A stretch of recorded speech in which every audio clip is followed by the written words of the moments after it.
আসসালামু আলাইকুম ও রহমতুল্লাহি ওবারাকাতুহ। আমি ডাব্লুবি ইসলামিক ওয়াজ টিভি 2025 ইউটিউব চ্যানেল থেকে সালাউদ্দিন শেখ। আপনারা আজকে যা দেখতে পাচ্ছেন, বাপ বেটার সম্পর্কটা কি দেখেন। বাপের সামনে তার যোগ্য সন্তান কি মুলাকাত করলেন, কি বায়ান করলেন এই কোরবানি সম্পর্কে। আপনারা বিস্তারিত ভিডিওটি দেখতে থাকেন ইনশাআল্লাহ।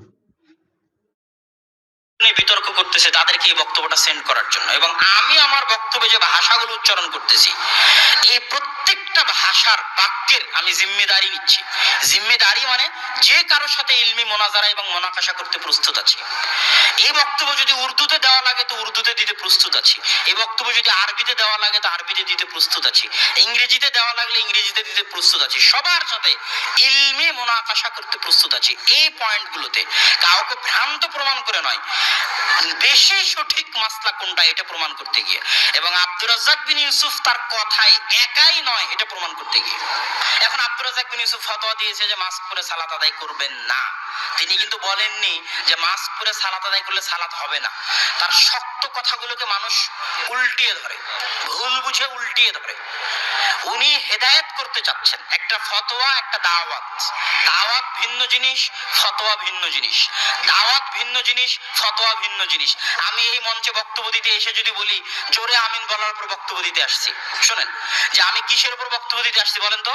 জোরে আমিন বলার উপর বক্তব্য দিতে এসে এখন সব হাদিসগুলো বলতেছি, শুনেন আহমদ বিন হাম্বল বলেছে, শাফি বলেছে, মালিক বলেছে, অমুক অমুক বলেছে, জোরে আমিন না বললেও সালাত হবে।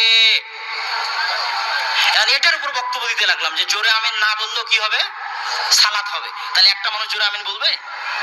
হ্যাঁ, আমাকে বলতে হবে জোরে আমিন বলবেন না কেন? আল্লাহ রাসূলের সুন্নাত বলতে হবে আপনাকে, আপনি বলতে বাধ্য, বলবেন না কেন? এখন এই যে বলতে বাধ্য বললাম, আব্দুর রাজ্জাক বিন ইউসুফ জোরে আমিন বলাকে ফরজ করে দিয়েছে। কিন্তু এটা তো আসলে আমি দাওয়াত দিচ্ছি, আমি তো ফতোয়া দিচ্ছি না। তুমি আমাকে আবার পাল্টা জিজ্ঞেস করো, আচ্ছা আব্দুর রাজ্জাক বিন ইউসুফ সাহেব, আমি যদি জোরে আমিন না বলে সালাত আদায় করি সালাত কি হবে? তখন আব্দুর রাজ্জাক বিন ইউসুফই বলবে যে হ্যাঁ হবে।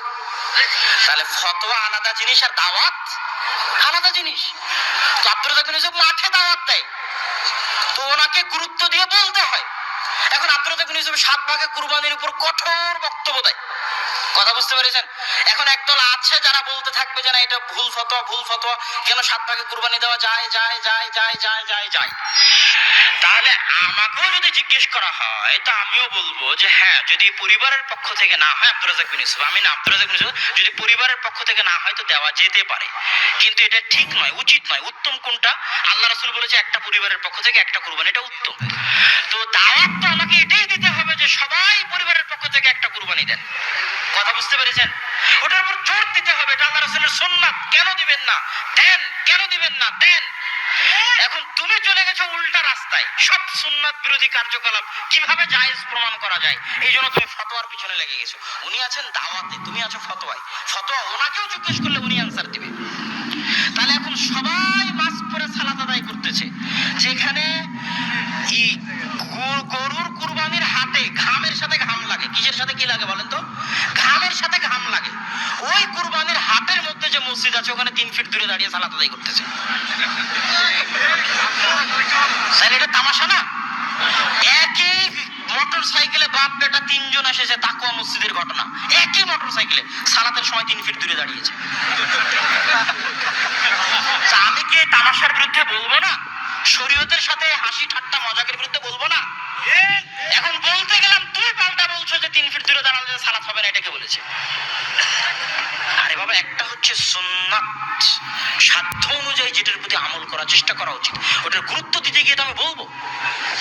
এখন আল্লাহ রাসূলের হাদিস যে সালাতের মধ্যে মুখ ঢাকা নিষেধ, গেল একটা দলিল। দ্বিতীয় দলিল, ইসলামের মৌলিক নীতিমালা যে হজ উমরা এবং সালাতে মুখ ঢাকা যাবে না।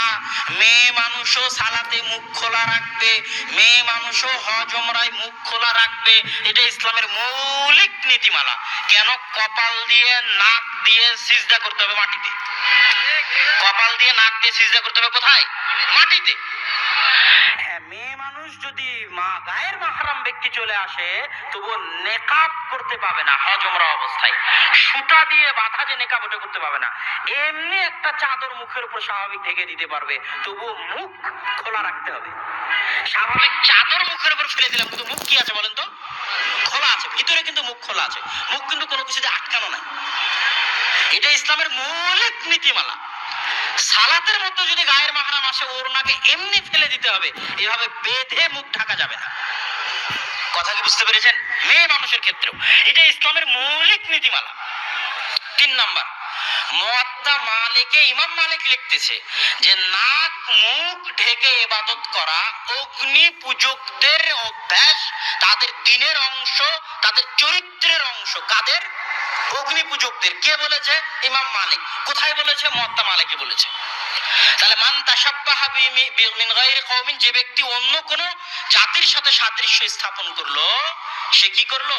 সে তাদের সাথে কিয়ামতের মাঠে উঠবে। তাহলে তিনটে জিনিস, নাক কপাল মাটিতে লাগিয়ে সিজদা করতে হবে। 2, মুখ ঢেকে ইবাদত করে মাজুসিরা। 3, আল্লাহ রাসূলের হাদিস এবং ইসলামের মৌলিক নীতিমালা যে হজ ওমরা এবং সালাতে মুখ ঢাকা যাবে না। এখন আমি সালাতে মুখ ঢেকে সালাত আদায় করতেছি, তো আব্দুর রাজ্জাক বিন ইউসুফ কেন নিষেধ করতেছে মুখ ঢেকে সালাত আদায় করতে? 2টা কারণে। মুখ ঢেকে সালাত আদায় করা তখনই যাবে যখন নিশ্চিত জানা যাবে যে মুখ না ঢেকলে আমি মারা যেতে পারি। কথা বুঝতে পারেননি? মুখ না ঢেকলে আমি বড় অ্যাক্সিডেন্টে আক্রান্ত হতে পারি। তো যেহেতু করোনা ভাইরাস ছোঁয়াচে রোগ, আর ইসলাম ছোঁয়াচে রোগকে মানে না। কথা বুঝতে পারছেন? ইসলাম ছোঁয়াচে রোগকে কি করে না? মানে না। তো ছোঁয়াচে রোগ থেকে বাঁচার জন্য আপনি যা যা অবলম্বন করবেন সেটা প্রমাণ করবে যে আপনি ছোঁয়াচে রোগে বিশ্বাস করেন।